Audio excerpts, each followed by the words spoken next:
പശ്ചിമേഷ്യയുടെ ആകാശത്ത് യുദ്ധത്തിന്റെ കരിമേഘങ്ങൾ വീണ്ടും മുരുണ്ടുകൂടുന്ന സമയത്താണ് ഇപ്പൊ പുതിയൊരു വാർത്ത വരുന്നത്. ഇറാഖിൽ നിന്നും സൗദിയിലേക്ക് 3 സ്ഫോടക ഡ്രോണുകൾ ആക്രമണം. പുതിയ റിപ്പോർട്ടുകൾ പുറത്തു വന്നതിന് പിന്നാലെ, അതായത് കഴിഞ്ഞ ദിവസം റോയിട്ടേഴ്സ് ഒരു റിപ്പോർട്ട് പുറത്തുവിട്ടിട്ടുണ്ടായിരുന്നു. ഇറാൻ അമേരിക്ക വാർ നടന്നുകൊണ്ടിരുന്ന സമയത്ത് സൗദിയുടെ ഇറാഖ് അതിർത്തിയിലുള്ള മിലീഷ്യ ഗ്രൂപ്പുകൾക്ക് നേരെ അറ്റാക്ക് നടത്തി എന്നുള്ള റിപ്പോർട്ട് പുറത്തു വന്നിട്ടുണ്ടായിരുന്നു.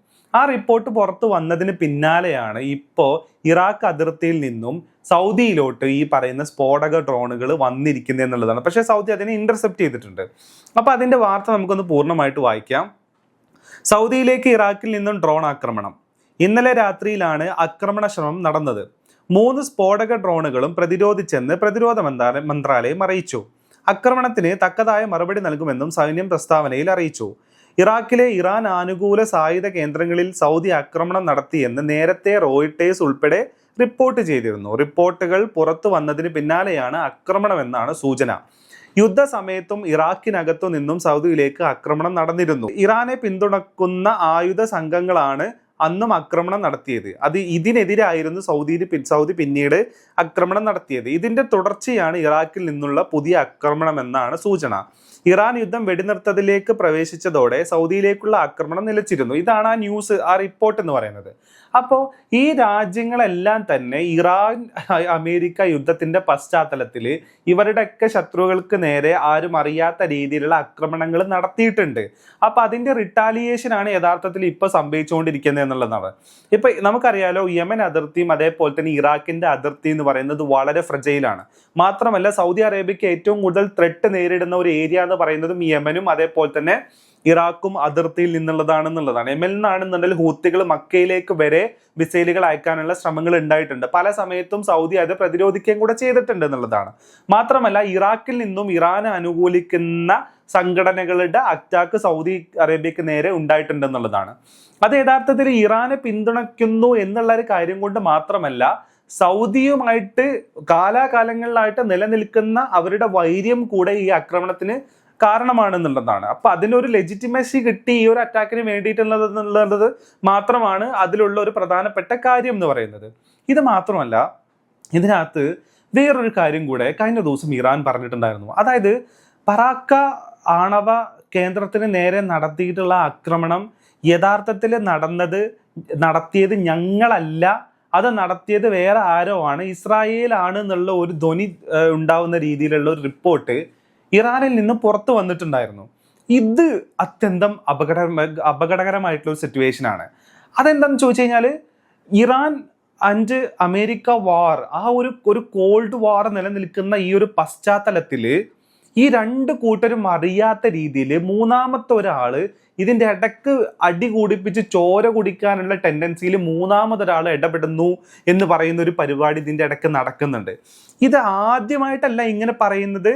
ഇറാൻ US ആക്രമണം നിലനിന്നിരുന്ന കാലത്ത് ആക്റ്റീവായിട്ട് ഇവർ 2 പേരും അങ്ങോട്ടും ഇങ്ങോട്ടും ആക്രമിച്ചിരുന്ന സമയത്തും UAEയുടെ പല കേന്ദ്രങ്ങളിലേക്കും നടത്തിയിട്ടുള്ള അറ്റാക്ക് യഥാർത്ഥത്തിൽ നടത്തിയത് ഇറാൻ അല്ല അന്ന് തന്നെ ഇറാൻ പറഞ്ഞിട്ടുണ്ടായിരുന്നു. അപ്പോഴാണ് ഇറാഖിന്റെ മരുഭൂമിയിൽ ഒരു ബേസിനെ ഇസ്രായേൽ ഉണ്ടാക്കി എന്ന വാർത്ത ഇപ്പൊ ഈ ഇടക്ക് പുറത്തു വരുന്നത്. അപ്പൊ അവിടെ നിന്നും ഇറാൻ ആക്രമിക്കുന്നു എന്ന വ്യാജേന യഥാർത്ഥത്തിൽ ഈ പറയുന്ന UAEനെയും അതേപോലെ തന്നെ സൗദി അറേബ്യനെയും ഇസ്രായേൽ ആക്രമിച്ചിട്ടുണ്ട് എന്നുള്ളതാണ് ഇറാൻ ഇപ്പൊ പറയുന്നത്. അതായത്, പല തരത്തിലുള്ള എക്സ്റ്റേണൽ ഇടപെടലുകളും കൂടെ ഇതിനകത്ത് നടത്തുന്നു, ചോര കുടിക്കാൻ വേണ്ടിയിട്ട് ഇടപെടുന്നു എന്ന് പറയുന്ന ഒരു സിനാരിയോ കൂടെ ഇവിടെ ഉണ്ട്. ഇത് അത്യധികം അപകടകരമായിട്ടുള്ള സിറ്റുവേഷൻ ആണ്. അതായത്, തന്ത്രപ്രധാനമായിട്ടുള്ള ഇടങ്ങൾക്ക് നേരെ ഈ പറയുന്ന വെടിനിർത്തൽ നിലനിൽക്കുന്ന സമയത്ത് ആക്രമണം നടത്തുക, വെടിനിർത്തലിനെ ഇല്ലാണ്ടാക്കുക, ആക്റ്റീവായിട്ടുള്ള വാറിലോട്ട് പോവുക. ഇത് ഇന്ന് ലോകത്ത് ഏറ്റവും കൂടുതൽ ആവശ്യമായിട്ടുള്ളത് അമേരിക്കക്കല്ല, UAEക്കല്ല, ഇറാനല്ല. ഇത് ഇന്ന് ഏറ്റവും കൂടുതൽ ആവശ്യമായിട്ട് വരുന്നത് ഇസ്രായേലിനാണെന്നുള്ളതാണ്. ഇസ്രായേലാണ് ആക്റ്റീവായിട്ട് ഈ വാറിന് വേണ്ടി റെഡി ആയിട്ട് ഇപ്പം നിൽക്കുന്നത് എന്നുള്ളതാണ്. ട്രംപ് എന്ന് പറഞ്ഞു കഴിഞ്ഞാൽ ഇവന്മാരപ്പം തന്നെ എയർക്രാഫ്റ്റ് എടുത്ത് പോയി അറ്റാക്ക് ചെയ്യേണ്ട അത്രയും അർജൻസിയിലാണ് ഇവർ നിൽക്കുന്നത് എന്നുള്ളതാണ്. അതിൻ്റെ ഇടയ്ക്ക് വേറൊരു ന്യൂസും കൂടെ വന്നിട്ടുണ്ടായിരുന്നു കേട്ടോ. അത് ഈ ഫേക്ക് ന്യൂസ് ആണോ എന്നുള്ളത് അറിയത്തില്ല. അതായത് ബെഞ്ചമിൻ നെതന്യാഹുവിന്റെ വിചാരണ നടന്നുകൊണ്ടിരിക്കുന്ന ജഡ്ജ് കൊല്ലപ്പെട്ടു എന്ന് പറയുന്ന ഒരു വാർത്ത ഇതിൻ്റെ ഇടയ്ക്ക് വരുന്നുണ്ടായിരുന്നു. പക്ഷെ അത് സ്ഥിരീകരിക്കാത്ത വാർത്തയാണ്. അത് സ്ഥിരീകരിച്ചിട്ടുണ്ടെന്നുണ്ടെങ്കിൽ പുള്ളിയുടെ കളി എന്ന് പറയുന്നത് ഈ പറയുന്ന വാർ ഉണ്ടാക്കുന്നതിൽ മാത്രം ഒതുങ്ങി നിൽക്കുന്നതല്ല എന്നുള്ളതാണ്. പുള്ളിയുടെ മേലെ വന്നിട്ടുള്ള ആരോപണങ്ങൾ അത്രയും ശക്തമാണ് എന്നുള്ളതാണ്. അതിനിപ്പോൾ ഏകദേശം 1 ലക്ഷത്തോളം പേരെ തീരുമാനമാക്കി വിട്ടിട്ടുണ്ട് അതിൽ നിന്ന് രക്ഷപ്പെടാൻ വേണ്ടിയിട്ട്. ഇനിയും എത്ര പേര് അതിൻ്റെ ബലിയാടുകളായി മാറും എന്നുള്ളതൊന്നും പറയാൻ പറ്റത്തില്ല എന്നുള്ളതാണ്. അപ്പം അങ്ങനെയാണ് ഇപ്പം സിറ്റുവേഷൻസും കാര്യങ്ങളും പോയിക്കൊണ്ടിരിക്കുന്നത്. എക്സ്റ്റേണൽ ആയിട്ടുള്ള പല ഇടപെടലുകൾ ഈ വാറിൽ ഇപ്പം നടന്നുകൊണ്ടിരിക്കുകയാണ്. എനിക്ക് തോന്നുന്നു അതുകൊണ്ട് തന്നെ ആയിരിക്കും സൗദിയും അതേപോലെ തന്നെ UAE ഒക്കെ കുറച്ചും കൂടെ സംയമനം പാലിക്കുന്നത്. അതായത് ഒരു ക്ലാരിറ്റി വരുത്തിയിട്ട് ആരാണ് യഥാർത്ഥത്തിൽ തങ്ങളെ ആക്രമിച്ചത് എന്ന ക്ലാരിറ്റി വരുത്തിയിട്ട് മാത്രം അതിനെ പ്രതിരോധിക്കുക.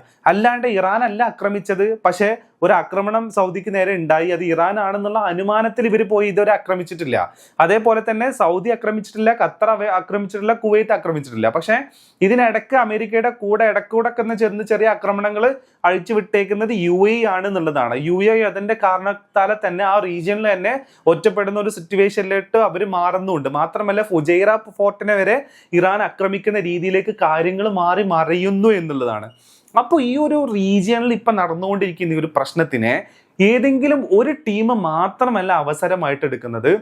വർഷങ്ങളായിട്ട് ആയുധങ്ങളുമായിട്ട് കാത്തിരിക്കുന്ന പല മിലീഷ്യ ഗ്രൂപ്പുകളും അവരുടെ വൈരാഗ്യവും തീർക്കുന്ന രീതിയിലോട്ടുള്ള ഒരു അവസരമായിട്ട് കൂടെ ഈ സിറ്റുവേഷൻ എടുക്കുന്നു എന്നുള്ളതാണ് ഇതെല്ലാം നമ്മൾ കൂട്ടി വായിക്കുന്ന സമയത്ത് മനസ്സിലാക്കേണ്ടത് എന്നുള്ളതാണ്.